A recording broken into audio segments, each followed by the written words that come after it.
Madam, আপনার বিষয়ে খবরের কাগজে লেখা বেরিয়েছে। মানিক রাজ, আজ আমার কিছু বন্ধু আসবে, ফার্ম হাউস রেডি করো। ওরা কিছুদিন এখানেই থাকবে। ওদের ডাকার আগে আমার পারমিশন কেন নেওয়া হয়নি? হ্যাঁ, তাই তো, কেন নেওয়া হয়নি? নিজের বাড়িতে বন্ধুদের ডাকতে গেলে পারমিশন নিতে হবে? না ছোট ম্যাডাম, এটা তো তোমারই প্রাসাদ। আমার বন্ধুরা ডাক্তার, আমার মতো আর্টিস্ট নয়। কিন্তু তুমি তো ডাক্তারদের পছন্দ করো। তার পছন্দ, কিন্তু ডাক্তারের কাছে যাওয়া পছন্দ না। ও যখন ডেকেই ফেলেছে তখন আসতে দাও, কিছুদিনের মধ্যেই তোমাকে ভয় পেয়ে পালিয়ে যাবে। ডাক্তার বাবু, ওনাদের মিটিং শেষ হয়ে গেলে আপনাদের ডাক পড়বে। আগে লোকে বাহাতের কাজ করতে মাঠে যেত, এখন তো দেখছি বিজনেস মিটিং করতে মাঠে যাচ্ছে। ছোটবেলা সকালবেলা আমিও মাঠে যেতাম, স্মুথ ক্লিয়ারিং হতো। এখন পুরো কোষে টাইট হয়ে থাকে। আমাদের সামনে এইসব কথা বলছো, বলে যাচ্ছ যে আমরা ডাক্তার। শুনলাম তুই আমাকে জিজ্ঞাসা না করে বিয়ে করে ফেলেছিস। এমনকি এই সব কথা নিজের মাকেও কিছু বলিসনি। আগে তো তুই সব সময় তোর মায়ের অপমান করতিস, দরজা বন্ধ করে বউয়ের গায়ে হাত তুলিস। তুই কি ভেবেছিস বউ বলে তুই তার সাথে যা খুশি করতে পারবি, তাও আবার আমার গ্রামে থেকে? সামান্য একটা ব্যাপারের জন্য এত বড় মিটিং? শুনুন মা, লোক আমাদের, পরিবার আমাদের। আমার মায়ের সঙ্গে যেভাবে খুশি কথা বলবো, সে আমি আমার বউকে কিংবা মাকে অপমান করি, তাই বলে আপনি আমার বাড়ির কথা এভাবে হাটে বাজারে বলবেন? আর যারা এই আগুনে ঘি ঢেলেছে তাদের কপালে তো দুঃখ আছেই। এসব নাটক করে যদি আমাকে ভয় দেখাতে চান তাহলে জেনে রাখুন আমি কাউকে ভয় পাই না। দেখুন না মা, আপনি না থাকলে না জানি কি করবে। আমার পেটটা তুলে দাও। কি হলো, ট্রেলার দেখেই হাওয়া টাইট হয়ে গেল? চলুন বস, আমরা এখান থেকে কেটে পড়ি। এবার আপনাদের পালা।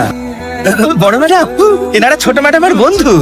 হ্যালো ম্যাম, তোমরা এখানে কি প্রজেক্টের জন্য এসেছো? আমরা গরিবদের সেবা করার জন্য একটা হসপিটাল খুলতে চাই, আর সেটারই সার্ভে করতে এসেছি। অ্যাকচুয়ালি আমাদের এই হসপিটালের আইডিয়াটা উনিই দিয়েছিল। ও বলেছিল গরিবদের জন্য এখানে যদি হসপিটাল বানানো হয় আপনি খুব খুশি হবেন। এটা কি সত্যি কথা?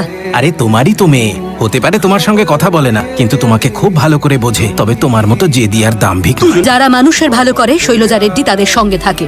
যতক্ষণ ভালো জায়গা না পাচ্ছ ততক্ষণ এখানে থাকতে পারো। Thank you madam. ওদের থাকার ব্যবস্থা করো। আমি আগেই সব ব্যবস্থা করে রেখেছি। তুই মাকে না জানিয়ে ওকে ভালোবেসে ফেলেছিস, তারপর আশীর্বাদও সেরে ফেলেছিস, তারপর আমাদের হবু জামাইকে গ্রামেও নিয়ে এলি আর ফার্ম হাউসে থাকার ব্যবস্থা করলি।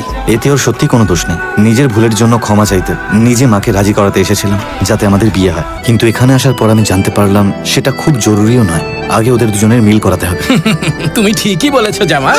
বসকে আপনি জামাই রূপে তাহলে স্বীকার করে নিলেন? অলমোস্ট। কিন্তু আপনার মানা না মানায় কিছু যাবে আসবে না। যতক্ষণ না শৈলজা ম্যাডাম ওনাকে জামাই মানছেন ততক্ষণ লাভ নেই। এর জন্য একটাই পথ আছে, অনুকে কোনোভাবে ওনার মন জয় করতে হবে। দুজনের মাঝে এই দূরত্ব ভালোবাসা দিয়ে দূর করতে হবে। আর সব থেকে গুরুত্বপূর্ণ কথা, ওনাকে মনে করাতে হবে যে উনিও অনুকে ভালোবাসেন। আর দুদিন পরে আমার জীবনের সবচেয়ে খারাপ দিন বিবাহ বার্ষিকী আসছে, সেই দিনই এই প্ল্যান দিয়ে শুরু করে দাও। ঐশ্বর্য, হ্যাঁ ম্যাডাম, এসব কি? Happy 25th wedding anniversary. তোমরা কি করে জানলে? মানিক রাজ বলেছে? মানিক রাজ তো নিজের জন্মদিনও জানে না। তাহলে কে বলেছে? আর কে বলবে? এখানে একজনই আছে যে আপনাকে প্রচন্ড ভালোবাসে, যে দিনরাত শুধু